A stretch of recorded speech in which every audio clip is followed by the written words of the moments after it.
Christmas, the most wonderful time of the year. Peace on earth, gift giving to your fellow man, extremely expensive presents, and the year coming to an end. Everyone has a Christmas tradition, including movies they watch every year. A Charlie Brown Christmas, anything by Rankin Bass, How the Grinch Stole Christmas, and The Polar Express. Or maybe that's just my family. But for every great Christmas special, there's another that slips through the cracks. So in the spirit of the holidays, I give you Christmas is Here Again.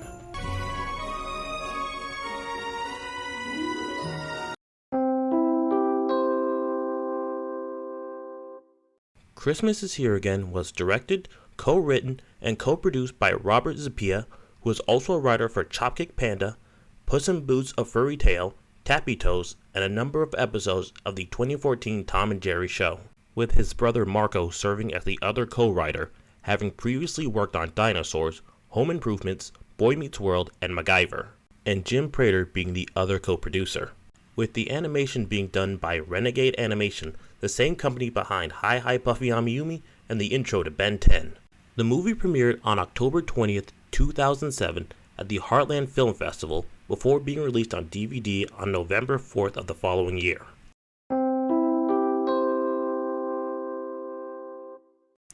At the beginning of the movie, Santa and the elves are preparing for Christmas.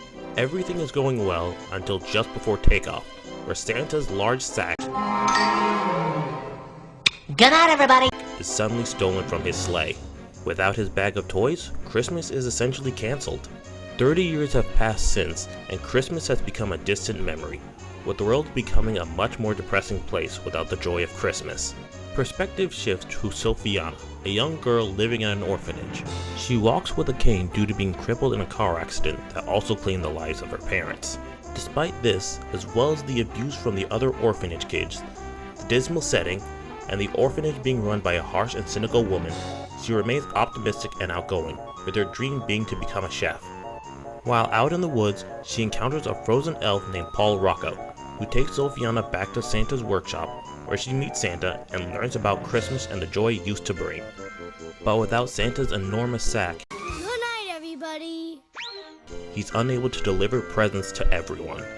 With no way of making a new sack, Sofiana takes it upon herself to find Santa's stolen bag, whom Santa believes was stolen by Crad, a former business partner of his who gave coal to bad kids. Assisting Sofiana is the aforementioned Paul, a caterpillar Sofiana met earlier she named Mr. Caterpillar, a con-man Arctic fox named Buster, his dim-witted polar bear friend named Charlie, and an up-and-coming reindeer named Dart.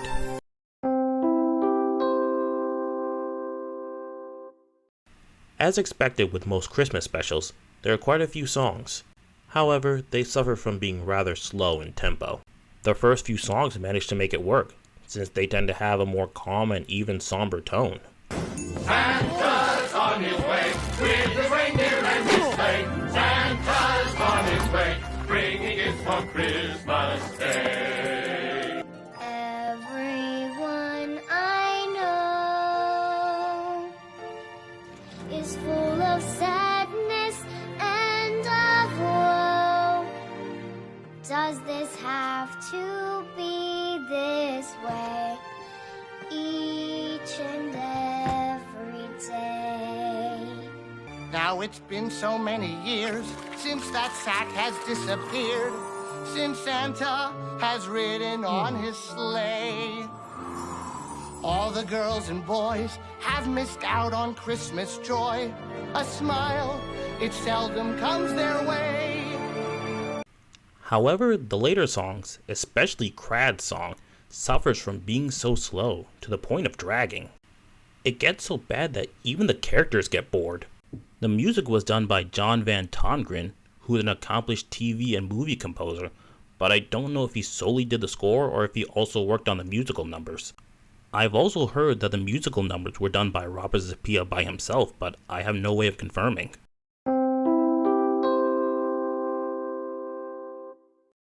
Overall, I suggest giving it a try.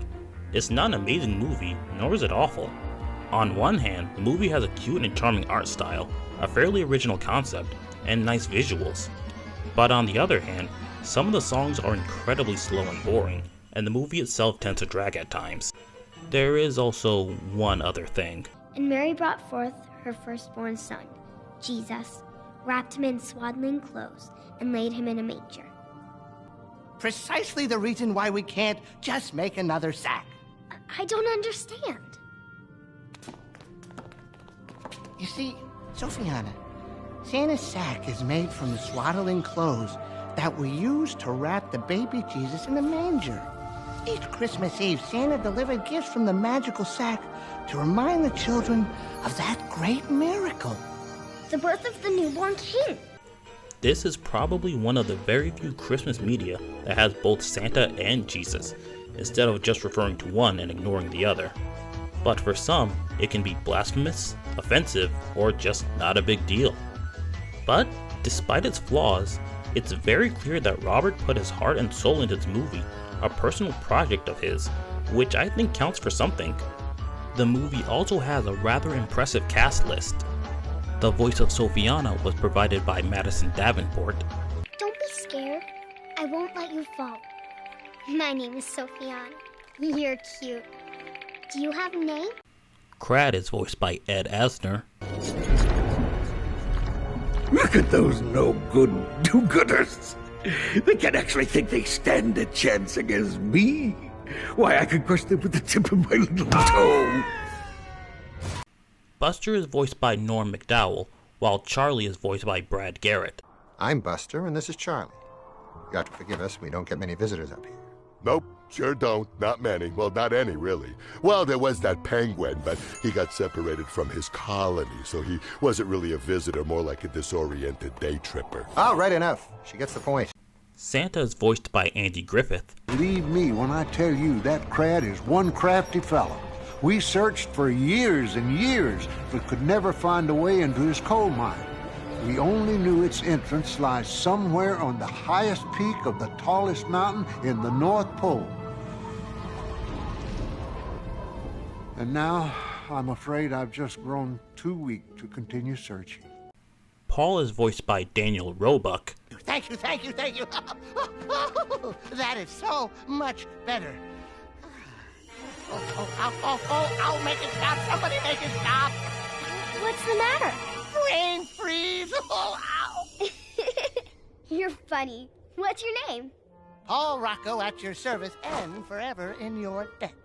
Mrs. Claus is voiced by Kathy Bates. Don't mind me, dear. I'm just picking berries to bake a nice fresh huckleberry pie. Are you going to make it with a sweet potato crust? I've never heard of that. Well, I read somewhere that the sweetness of the potato is the perfect complement to the tartness of the huckleberry. Ooh, sounds like you know a thing or two about cooking. And Jay Leno plays the role of the narrator. The elves never did find the magical sack, and the boys and girls woke up that Christmas morning only to find disappointment waiting for them under the tree. Over 30 years passed. What little hope the children had dwindled with each missed Christmas Eve delivery. And the merry village of gingerbread bakers and star makers, glass blowers and Christmas tree growers became a bleak, hopeless town. Now the once cherished holiday was all but forgotten, and the Yuletide spirit had long since disappeared. What the town needed now, what the world needed for that matter, was quite simply a miracle. If you want to see this movie for yourself, it's available on YouTube, Plex, Amazon Prime Video, and Apple TV. The version on YouTube is an official upload, but you'll have to pay to watch, either to buy or rent. Plex, however, is free, with the link being provided in the description. On Amazon Prime Video, you'll need to sign up with Up Faith and Family to watch it. And with Apple TV, you'll also need Up Faith and Family, or you'll have to pay to buy or rent. And with that done, I wish everyone happy holidays and a happy new year. Next month, we'll be taking a look at a TV series focused specifically on Sega, its games, and especially its consoles. That's one dirty sack. Good night, everybody!